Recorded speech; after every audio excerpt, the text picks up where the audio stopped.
3, 2, 1. Hello, friends, and welcome to another episode of Hanging with Janky.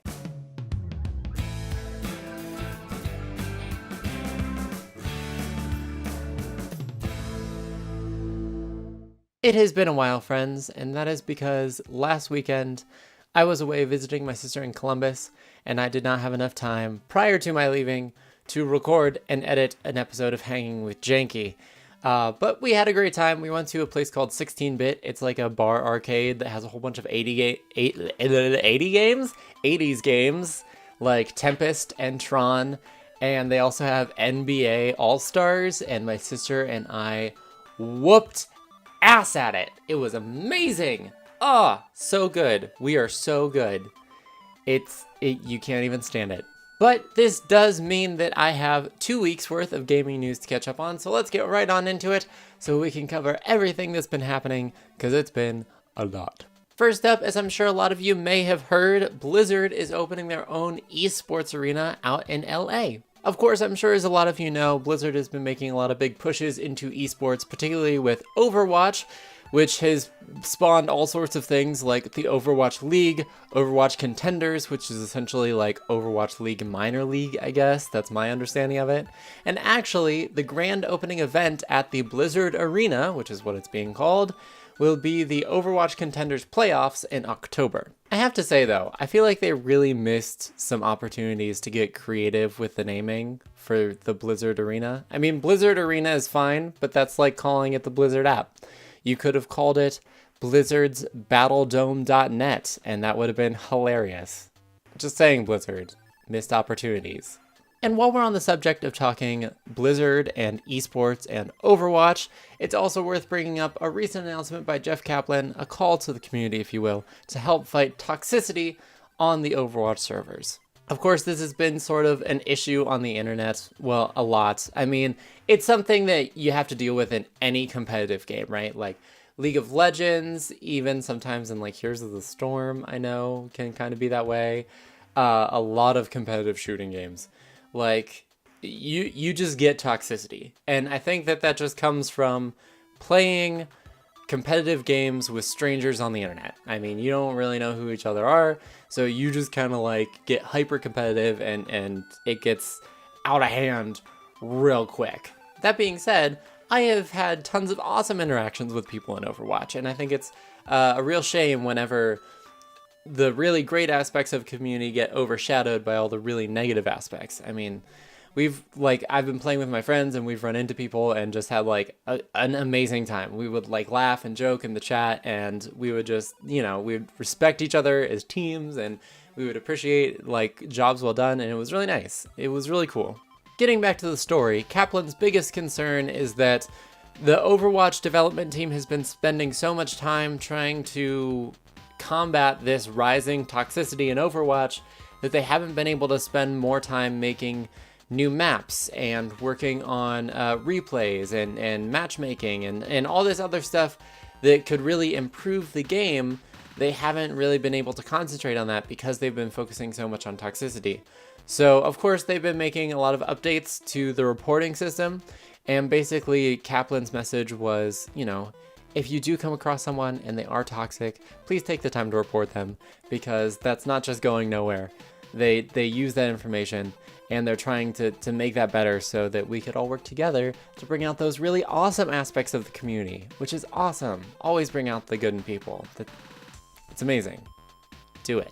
Moving on with gaming news, since the last time we talked, Destiny 2 has had all sorts of things going on. It came out, and it's awesome, and it's great, so let's talk a bit about that, shall we? So, disclaimer, I have yet to play Destiny 2 because it hasn't released on PC yet, or at least that's what people tell me.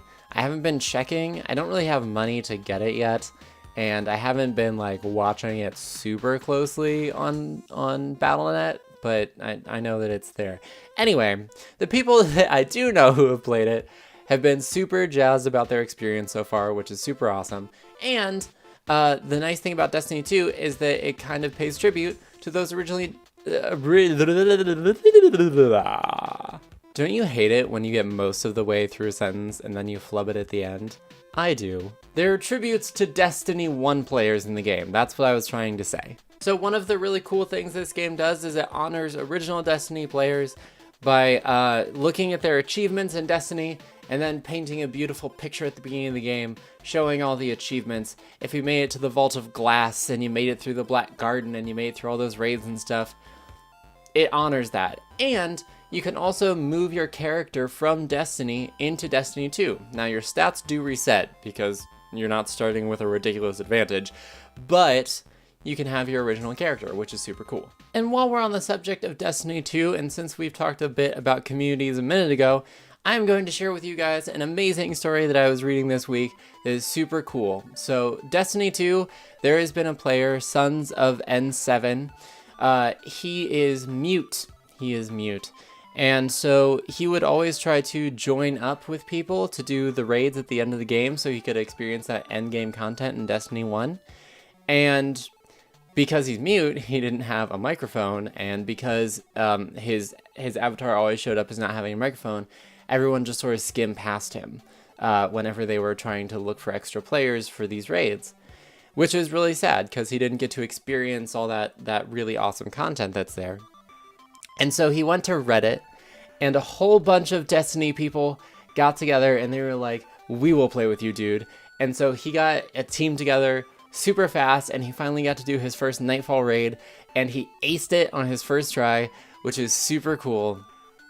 And I just wanted to share that because that is a real story of community positivity. Like, it's just so beautiful that, you know, he couldn't find people to play with him, and so he just went to Reddit, to the Destiny community over there, and he was just like, "Look, this is my situation. I just really want to experience this." And people were like, "Hell yeah, dude. Let's do it. Let's rock it." And they did. And that's so cool. And that's what community should always be about, guys. Online community should always be about being awesome to each other. And that's what I encourage you to do. That's what I'm encouraging today. Be a good online community member. So Nintendo's finally decided Mario is no longer a plumber. I mean, to be fair, that was apparently obvious to everyone else because the most experience he's had with pipes lately is just jumping in and out of them. He literally does nothing a plumber should. He shows no actual plumbing experience whatsoever. And I have to question what this means for Luigi, because wasn't Luigi also a plumber? Is he still a plumber? Or is he also not a plumber anymore? Whatever. The point is, Mario's just like a full-time adventurer now. Nintendo's just like, we give up on pretending that he's a plumber because he's not. And yep, great. Way to make it official, Nintendo. Thanks. Now, speaking of Mario, I could talk about Nintendo Direct today. That would be crazy. It would be the same thing as if I tried to cover iPhone today, because there has been so much going on, because Nintendo Direct had a big conference this past week, and they dumped a whole bunch of information that I would have to take an entire episode just to cover, which maybe I will, because I'll be on vacation next week, so maybe I'll like record one just about Nintendo Direct and talk about that. I don't know. But for now, I will share one thing, which is they're making Mario Top 100, which I'm super excited about. Okay, it's actually called Mario Party Top 100, and basically it's a collection of the top 100 Mario Party mini games, and it's rockin'. It's for the 3DS, so that makes me a little sad, because I always rocked my Mario Party games on the GameCube or the Wii, although I did have one for my DS, but it's not a 3DS. But anyway, the point is that it's a collection of the best Mario Party games, and my sister and I used to be uber competitive about the high scores in all the Mario Party games, so I'm super hype about that, and I'm excited. Won't buy a 3DS for it, but it's cool.